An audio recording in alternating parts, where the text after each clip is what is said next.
तो अमेरिका ने बॉम्बर के जरिए ईरान में तबाही का तूफान खड़ा कर दिया है। ये बॉम्बर मिडिल ईस्ट से 6000 किलोमीटर दूर उड़ान भरकर ईरान के रणनीतिक ठिकानों के परखच्चे उड़ा रहा है।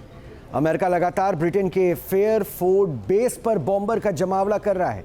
बॉम्बर से हमलों की रफ्तार तेज करने का मतलब है कि अमेरिका अब ईरान की हर ताकत का खात्मा करने के मूड में है।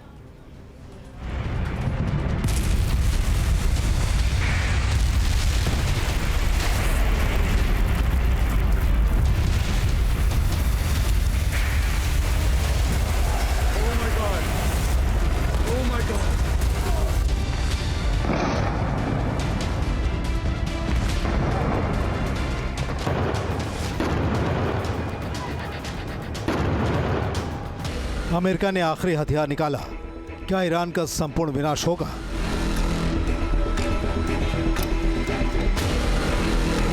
ट्रंप की नई चाल, खलीफा के खिलाफ बॉम्बर वार।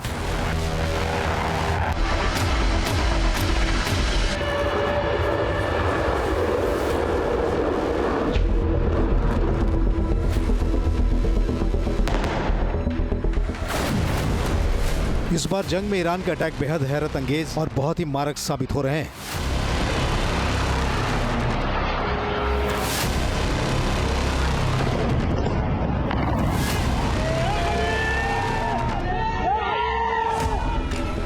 मिडिल ईस्ट में अमेरिकी मिलिट्री बेस की नाकामी पूरी दुनिया के सामने उजागर हो गई है। ईरान मिसाइलों और ड्रोन के जरिए ही अमेरिका को एक के बाद एक बुरे ख्वाब दिखा रहा है।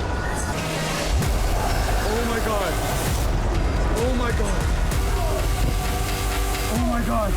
6000 किलोमीटर दूर से क्या अमेरिका मिडिल ईस्ट से पीछे हटा?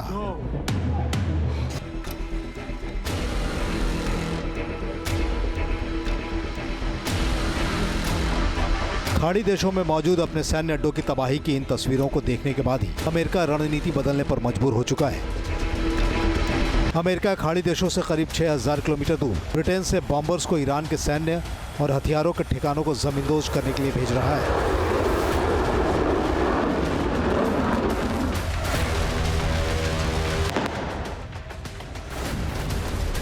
ब्रिटेन के फेयरफोर्ट बेस से अमेरिकी एयरफोर्स के B-1 बॉम्बर ने उड़ान भरी है। इनका निशाना जाहिर तौर से ईरान के रणनीतिक इलाके हैं। दूसरी तस्वीर अमेरिका के 5वें बॉम्ब विंग के B-52H स्ट्रेटोफोर्ट्रेस बॉम्बर की है। अमेरिका ने इन बॉम्बर्स की फॉरवर्ड डिप्लॉयमेंट कर दी है, जबकि ये तस्वीर B-2 स्पिरिट की है। इसके बूते अमेरिका ईरान की हमला करने की ताकत को निस्तनाबूद करने का दावा कर रहा है।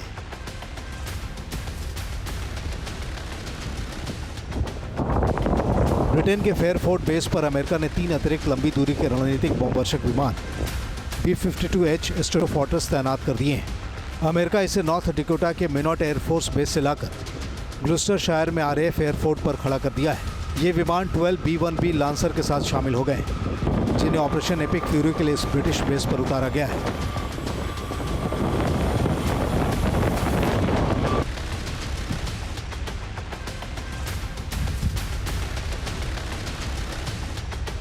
अमेरिका के हवाई बेड़े में बॉम्बर की पूरी सीरीज है। ऑपरेशन एपिक फ्यूरी के इस मिशन के लिए अमेरिका ने एक बार फिर B-2 स्पिरिट बॉम्बर की लगाम खोल दी है।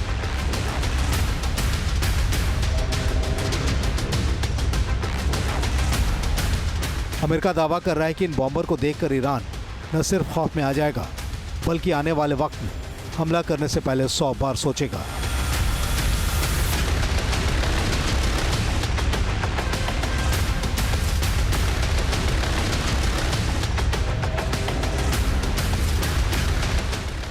पिछले साल ऑपरेशन मिडनाइट हैमर के दौरान अमेरिका ने ईरान के फोर्डो और नतांज एटमी ठिकानों पर B-2 स्पिरिट बॉम्बर से ही तहलका मचाया था। फोर्डो पर अमेरिकी बॉम्बर ने 12 GBU-57B और नतांज पर 2 बंकर बस्टर बम गिराए थे।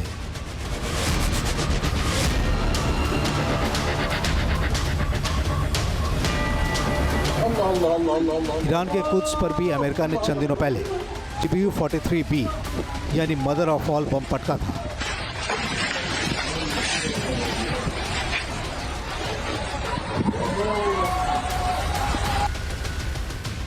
दावा किया गया था कि पर्शियन के करीब तालेगन 2 के एटमी फैसिलिटी सेंटर को भी अमेरिकी स्पेशल मिशन एयरक्राफ्ट MC-130 ने ही दहला दिया था।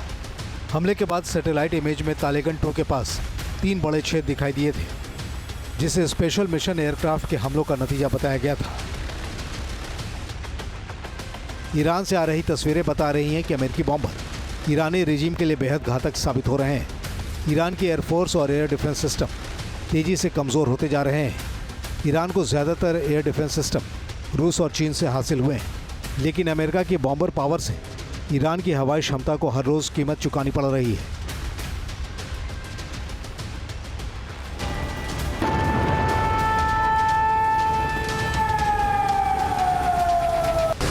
दावे किए जा रहे हैं कि इस विनाशकारी हमलों से ईरान की मिसाइल और ड्रोन क्षमता 80 से 90% तक खात्मे की कगार की ओर है।